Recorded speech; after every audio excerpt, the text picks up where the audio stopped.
والصلاة والسلام على سيد الأنبياء والمرسلين محمد وآله وصحبه أجمعين أما بعد.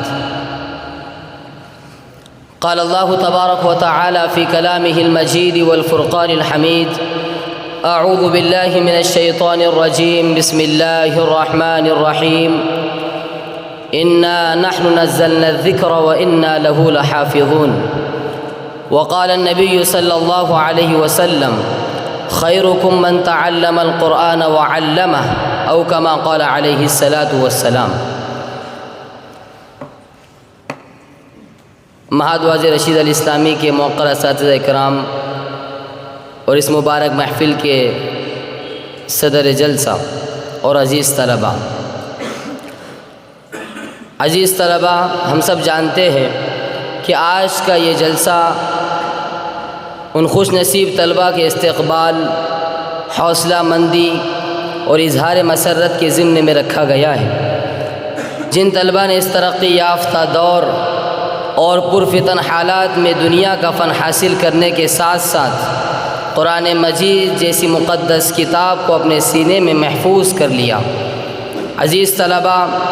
قرآن مجید خیر کا سرچشمہ ہے، یہ روحانی و جسمانی علاج کا ذریعہ ہے، یہ دنیا کے تمام کلاموں میں، تمام کتابوں میں سب سے زیادہ پڑھی جانے والی کتاب اور سب سے سچی اور برحق کتاب ہے۔ عالم اسلام میں امت مسلمہ کی ترقی و عروج اسی کتاب پر عمل آوری کی بنا پر ہے، اور امت محمدیہ کی ذلت و پستی قرآن مجید کی ہدایت پر عمل نہ کرنے کا سبب ہے۔ قرآن مجید طاقوں میں سجانے کی کتاب نہیں ہے، یہ کلام روشنی کے لیے ہے۔ زنگ آلود کو صاف و شفاف بنانے کا کام قرآن مجید پر عمل آوری ہے۔ دنیا کے کسی بھی عہدے، کسی بھی حکومت، گھریلو زندگی، سماجی، معاشی، معاشرتی، اخلاقی، سیاسی، تعلیمی، ازدواجی، الغرض زندگی کے ہر شعبے میں قرآن کی ہدایات، احکامات دنیاوی و اخروی کامیابی کا ضامن ہے۔ ہمارے زندگی کے ہر گوشے میں قرآن سے ہٹ کر جو ادارہ، حکومت، انتظامیہ، معاشرہ ایک معمولی شخصیت سے لے کر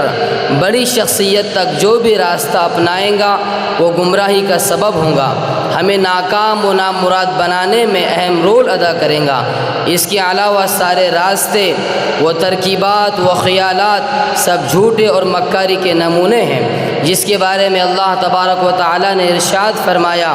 کہ یہ وہ کتاب ہے جس کی آیت محکم ہے، پھر تفصیل سے بیان کی گئی ہے، بہت خبر رکھنے والے کی طرف سے۔ عزیز طلبہ، حافظ قرآن کا درجہ اور مقام و رتبہ اسلام کی نظر میں بہت ہی بلند ہے۔ قرآن مجید کی تعلیم و تعلم میں مصروف رہنے والے رسول اللہ صلی اللہ علیہ وسلم کی نظر میں قابل مبارکباد ہے۔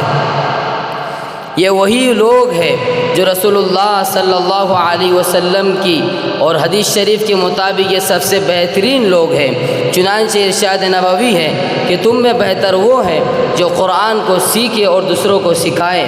حافظ قرآن کا اللہ تعالیٰ کے نزدیک بڑا مقام ہے، اور یہ مقام اور تقرب صرف اور صرف حفظ قرآن کی برکت کی وجہ سے ہے۔ ایک مرتبہ آپ صلی اللہ علیہ وسلم نے اپنے مبارک مجلس میں ارشاد فرمایا کہ اللہ تبارک و تعالیٰ کے کچھ خاص بندے ہوتے ہیں۔ صحابہ کرام رضی اللہ عنہم نے متوجہ ہوئے اور اشتیاق و تجسس کے ساتھ سوال کیا: یا رسول اللہ صلی اللہ علیہ وسلم، وہ کون لوگ ہیں؟ آپ صلی اللہ علیہ وسلم نے فرمایا: وہ حافظ قرآن ہے، جو اہل اللہ ہے اور خاصان رحمت ہے۔ یہ ابن ماجہ کی روایت ہے۔ اسی طرح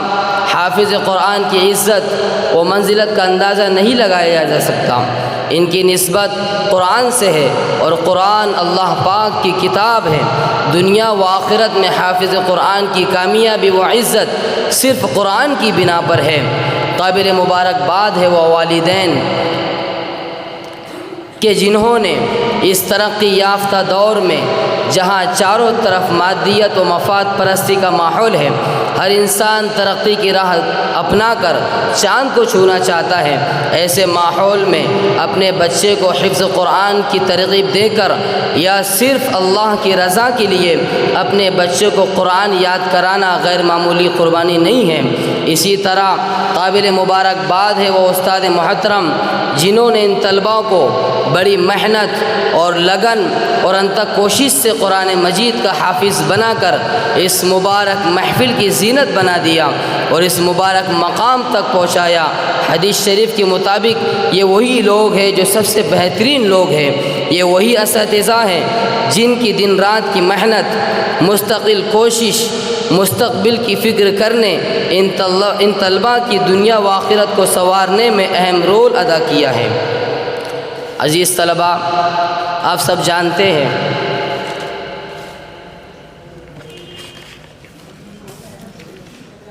کہ جیسے ہم سب جانتے ہیں کہ مچھلی خشکی اور پرندے دریا میں زندہ نہیں رہ سکتے، نباتات پانی کے بغیر سرسبز شاداب،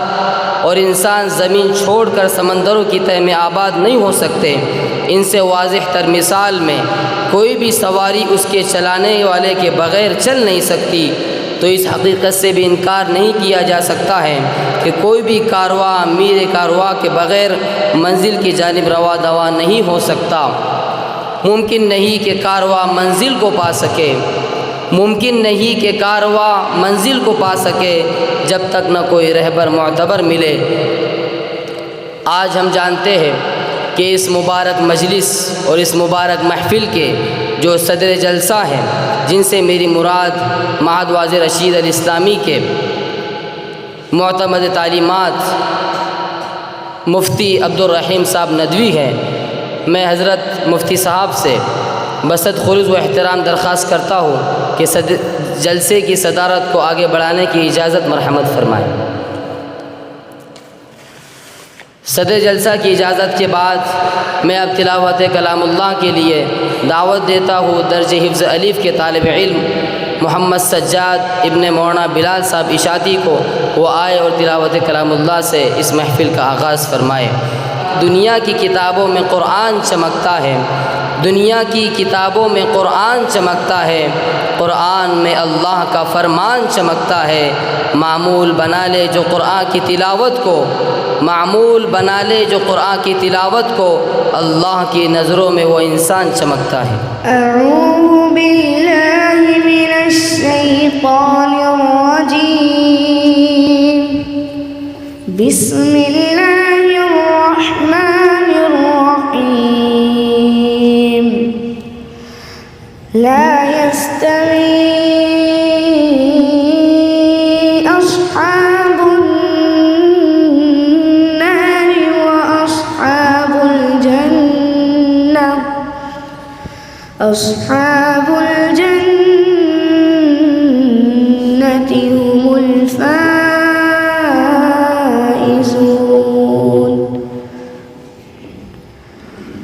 لو أنزلنا هذا القرآن على جبل لرأيته خاشعا متصدعا من خشية الله، وتلك الأمثال نضربها للناس لعلهم يتفكرون۔ هو الله الذي لا إله إلا هو، عالم الغيب والشهادة، هو الرحمن الرحيم۔ هو الله الذي لا إله إلا هو، الملك القدوس السلام المؤمن المهيمن العزيز الجبار المتكبر، سبحان الله عما يشركون۔ هو الله الخالق البارئ المصور، له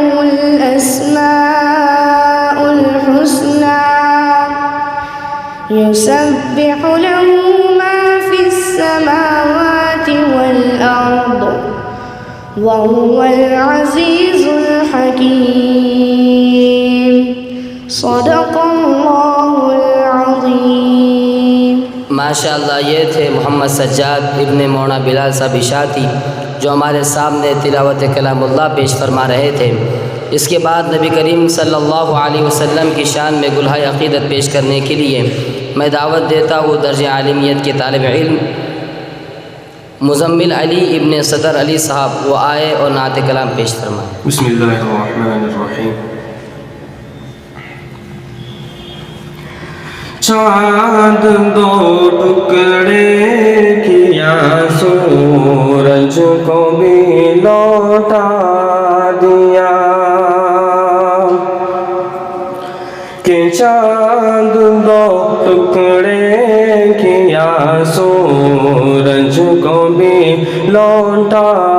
دیا، آسماں پر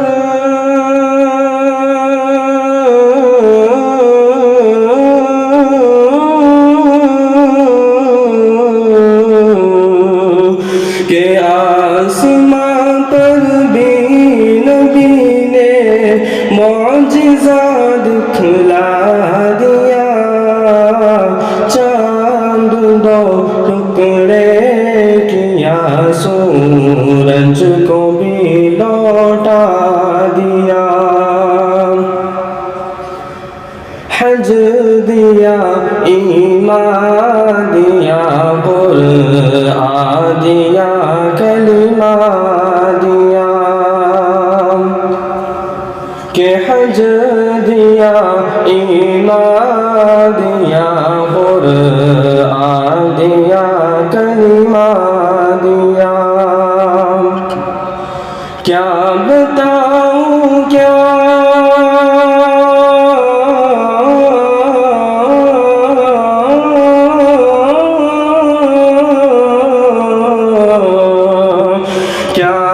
بتاؤں مجھ کو آقا نے میرے کیا کیا دیا، چاند دو ٹکڑے کیا سورج کو بھی لوٹا دیا، ہے کوئی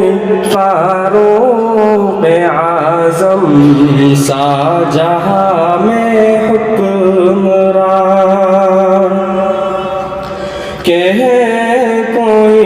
فاروق اعظم سا جہاں میں حکمران، چین سے سب کو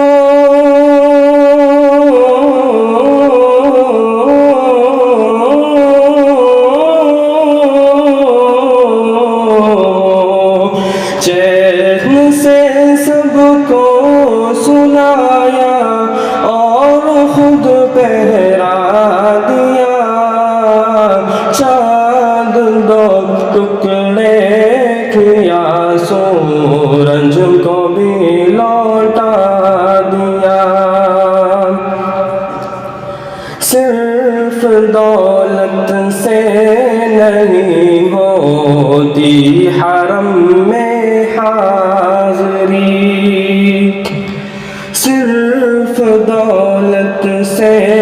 نہیں ہوتی حرم میں حاضری، حق تعالی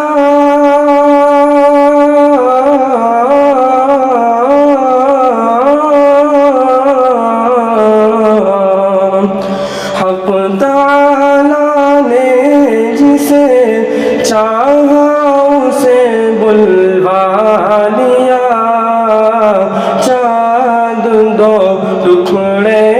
کیا سورج کو بھی لوٹا دیا، چاند دو ٹکڑے کیا سورج کو بھی لوٹا دیا۔ عزیز طلباء، ہم سب جانتے ہیں کہ آج کے یہ مبارک جلسہ